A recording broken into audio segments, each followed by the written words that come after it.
Today we're going to cover Chapter 1, Understanding Subdivision of Numbers, Number System, Estimating and Accuracy. Topics for today are fractions, number systems, decimals, estimates, significant figures, and measurement accuracy, time of day. In this section, we'll just focus on fractions. And each section we'll be going over number systems and so forth. Our objectives for this chapter is to understand fractions and be able to compare them, express them as decimals, and find common denominators. Add, subtract, multiply, and divide fractions. Interpret Roman and Arabic numbers and convert values between the two systems. Read scientific notations and convert numbers to a specific notation. Determine the value of decimals and accuracy around decimals. Estimate drug doses to check the accuracy of final calculations. Perform calculations while retaining accuracy and the correct number of significant figures. Understand conversions between standard time and the 24-hour military time. Fractions. So when something is divided into parts, each part is considered a fraction of the whole. So as we see in figure 1.1, fractions of the whole pie, if we have a whole pie and we cut that pie into 8 slices, and the whole pie is still remaining, so one pie, but if it will be 8 out of 8 of the whole pie, so 8 eighths. Once people start getting pieces of pie and you're left with 3 slices of the pie, then you have 3/8 of the whole pie left. And then we're down to 1 slice, so that would be 1/8 of the whole pie. And in fractions, anything above that bar would be considered the numerator. Anything below the bar would be considered a denominator. So the math morsels is the numerator and the denominator can be remembered by recalling that the denominator, starts with a D, is down below the line of the fraction. So always the denominator will be the number below that fraction. Patients sometimes are given doses for medications that come in tablet form, and say that the medication comes in 1,000 milligrams, as in we see in figure 1.2. So one tablet is 1,000 milligrams, but the dose that the patient is supposed to take is 500 milligrams. So that patient will have to divide that tablet into 2 pieces, so cut the tablet in half. Therefore, he can take 1/2 of the tablet, which is equal to the 500 milligram dose. In rare instances, the prescriber will give a dose of 250 milligram of a medication. And again, the tablet is 1,000 milligrams. So in order to get 250 milligrams of that tablet, we have to divide the tablet into 4 pieces, or 1/4 of the tablet. So the patient would just take 1/4 of the tablet to get their dosage for the day. It's very rare that individuals will be able to cut a tablet into 4 pieces because it might lose some of the powder or the holding. Therefore, they might not take the whole amount. So it's better to pick tablets that are closer to the dose of the medication that they're supposed to take before they can cut the tablets.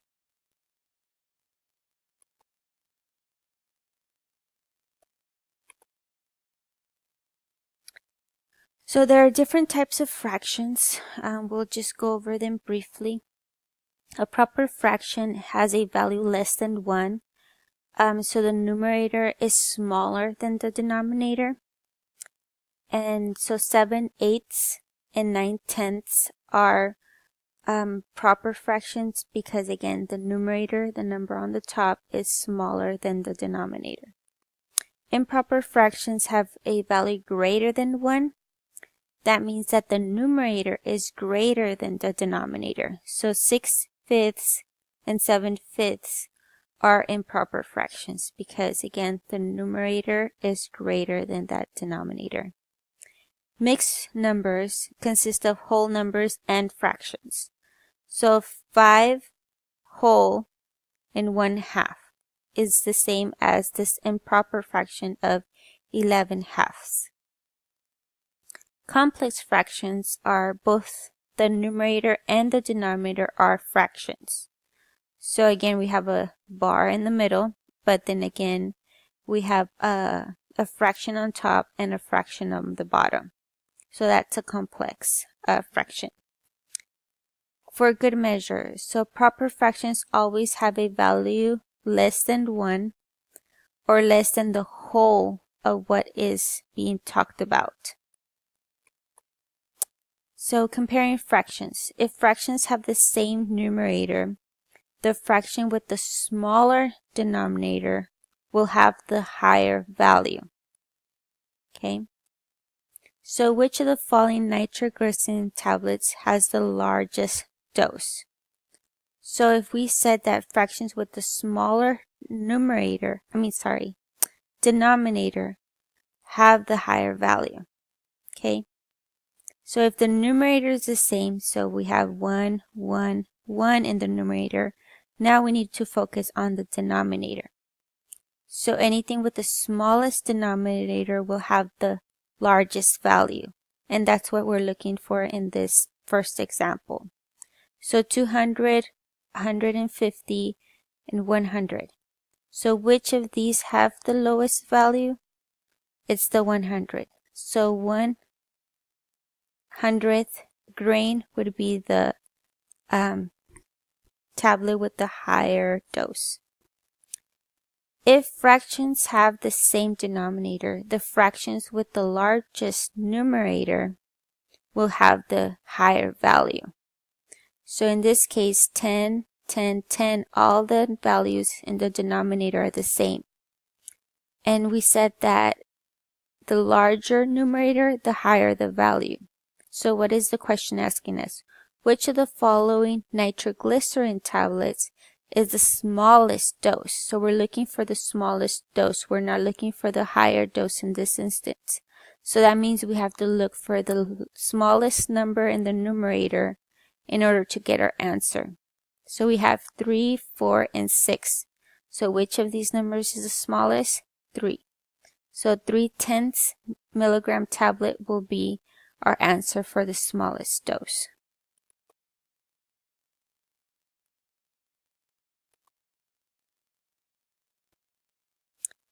Adding and subtracting fractions.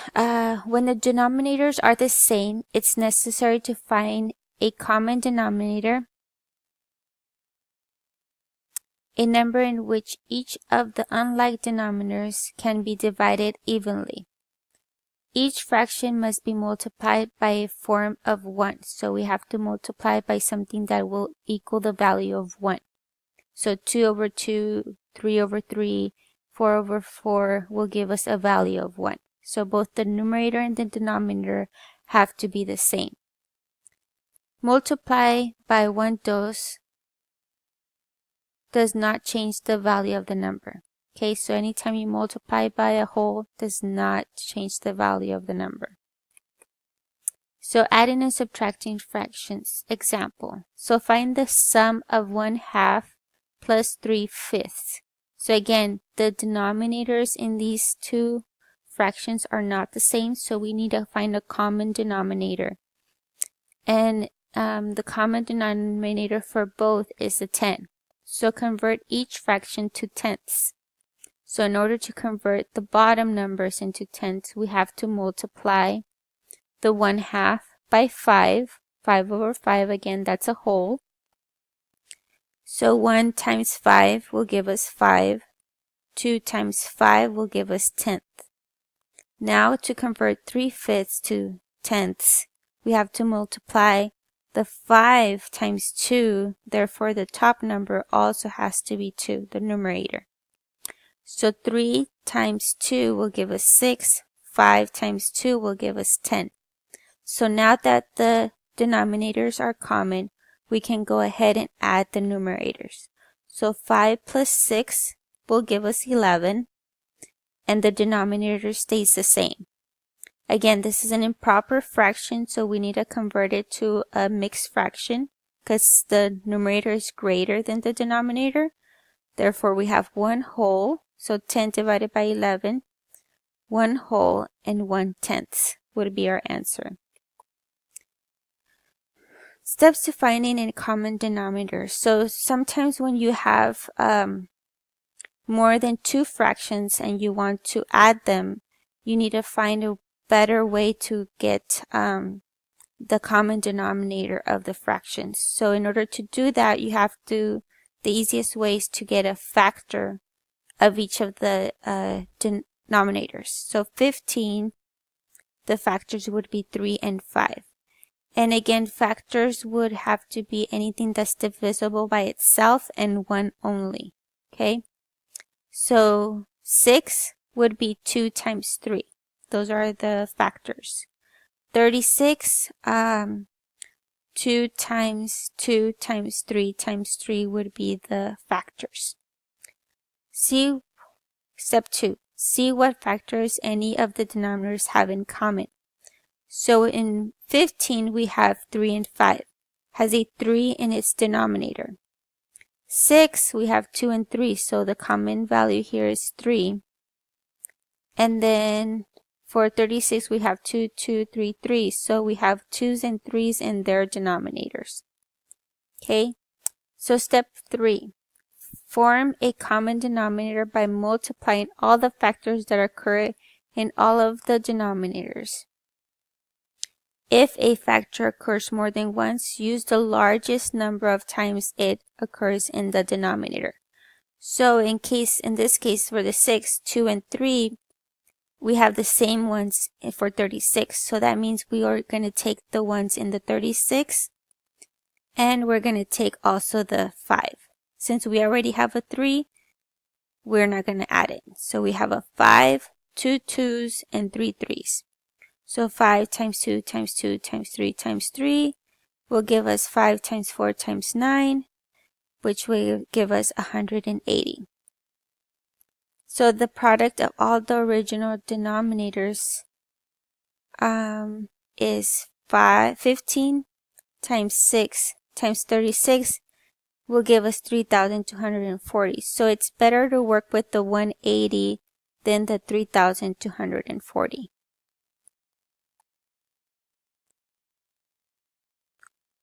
Adding and subtracting fractions. So when subtracting a fraction that have the same denominators, subtract the numerator and place the number over the common denominator. So again, so in this scenario, our denominators are the same, so we don't have to find a common denominator.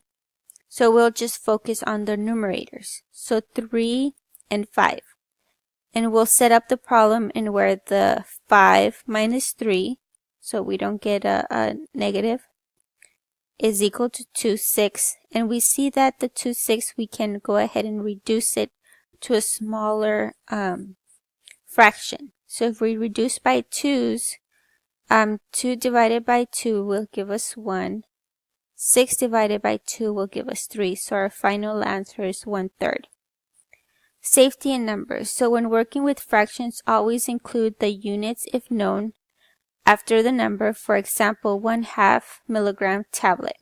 Okay, so we want to include the units. We want to include milligrams. If it's mLs, milliliters, grams, anything. We want to include those whenever we're setting up our fractions.